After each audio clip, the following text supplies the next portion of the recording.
So what we're going to do here, guys, is just quickly show you some stuff with Mudbox 2013 about creating some terrains for MX Sim. If you were to go to create mesh plane, this will create a plane in Mudbox. This is what we're going to be working with. Problem here is this is not to the dimensions we need for MX Sim, nor can you change it in Mudbox. So we'll just get rid of this. Don't save. You need to open up another program. I use 3D Studio Max. You could use Maya, whatever else. Create a plane. 512, 512, 8 segments. File, export, OBJ, blank terrain, save. We're done. Make sure faces are set to polygons, okay? Close. Don't want to save the changes, no. So now we go file, import. Where are we? Desktop. So over there, blank terrain. Now this just allows us to work with the plane that's going to be divided into the right. If we get a mesh, add new subdivision, this will divide into the correct amount of polys that MX Sim uses. So we can go all the way up to what we want is 104, 85, 76. Now that's 1024 by 1024. Then we go again, that'd be 2048, 2048. But we'll just go back here. Step a level down. Alright, so there, with the right dimensions, we can look around at this corner. What we want to do is go to, I just want to get you guys started in this, it won't be too detailed, just some features. We go to layers, paint, sculpt, new layer, terrain base. Now, with the sculpt tool, you just want to create some mounds. We'll make this about 40. Oops, I've got a stamp. This will create square brackets to make the brush bigger and smaller. Create some mountains. So I want to create something in up here, some big mountains. Whatever you want to do. It's cool, you can use the stamp tools here if you learn more about the program. Drop this down about 3.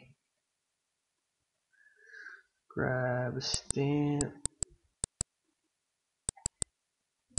Maybe 15. Make some really...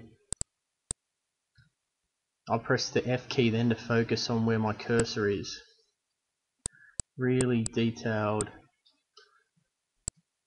mountains and edges, and then you can export the occlusion maps and do all sorts of things. But let's say you wanted to focus here, you put the cursor there and F, and the flatten tool works good if you want to make, you can't really see it there, but if you got some mountains and uneven land, you can really, that flatten tool usually does a pretty good job of creating the track path. That's on the side of the mountain, so it's not doing a really good job, but usually if it's in some uneven stuff, it'll work pretty well. So sculpt tool, let's say you wanted to make a berm.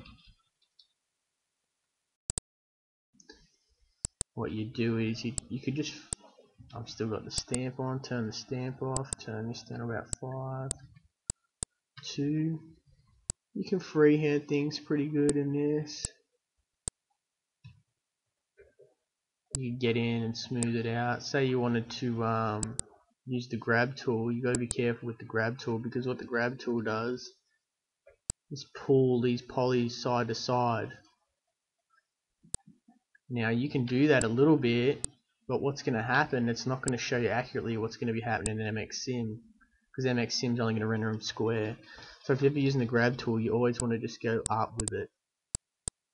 So it's good for evening out berms, or you want to pull in a little rut on the inside or something, that'd be really good for it. Just make it smaller and bigger to grab certain sections. Then grab the smooth tool.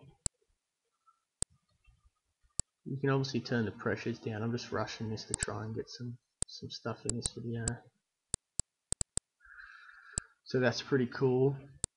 But if you want to really make something better, more accurate, go to Curve Tool, turn Steady Stroke on to about 10, and then you can create by dragging. This is cool because it keeps it real steady. You could grab that. Sculpt Tool now will snap to that, providing you got it snapped to curve on. So that now will snap to that curve. Then you can go into Object List, Curve, delete the curve. Once you've got a good base there,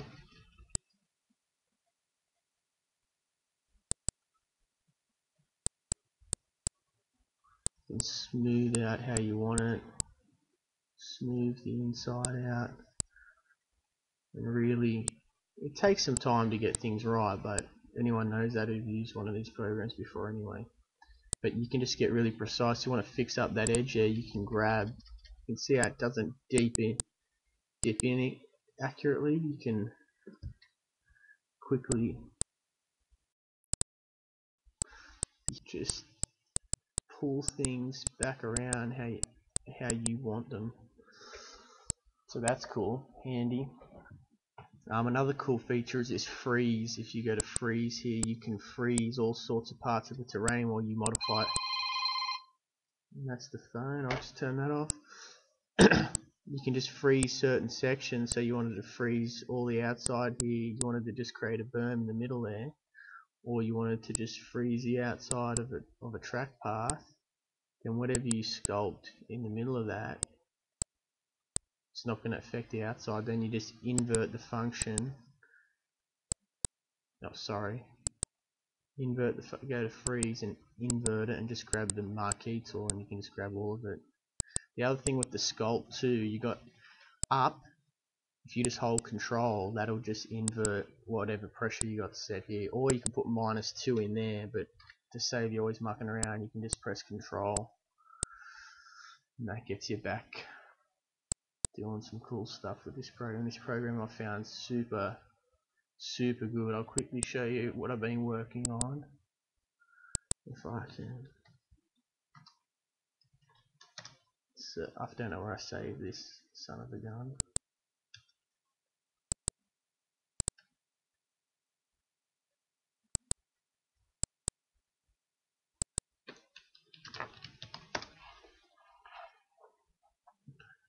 Somewhere. Okay, it's here. Open. Don't want to save that. So you can overlay textures and layouts and all sorts of things on top. I can't really go into that now, but I will show you guys eventually. Okay, so I'm working on now. This was before I figured out that I had to import a plane the correct size, so none of these dimensions are right. I'm gonna have to redo it, but anyway, you can see what I've got a fairly cool layout here. This isn't as detailed as I can get it because like I said, I stuffed up the plane, but you can really get in there and make some detailed stuff. Now if you go to layers, paint, I've got a layer here over the top. You can see that I'm doing. Now I've also got a little paint layer, which is the track layout, which you can just paint over the top when you get into doing that sort of stuff. I'm pretty sure you can export the whole textures and just separate textures, so I could just export that track layout, the shadow map, occlusion map. We've also got this cool features here in the viewport filters. I don't know what that thing's doing there, but it won't go away. You can put a depth of field on it, so you can take cool rendered shots of it, or different shadowing options here you could export and muck around with, and normal maps, and there's just a lot of cool features in this program. I haven't really come across these in other sculpting tools, although I haven't used many of the other ones because I didn't like them, but I stumbled across Mudbox, and once I show you guys different things with exporting, I think you'll find it's much better. Let me know what you guys think. If you think it's better or it's worse or anything, just let me know your opinion. Hope you guys enjoyed the video.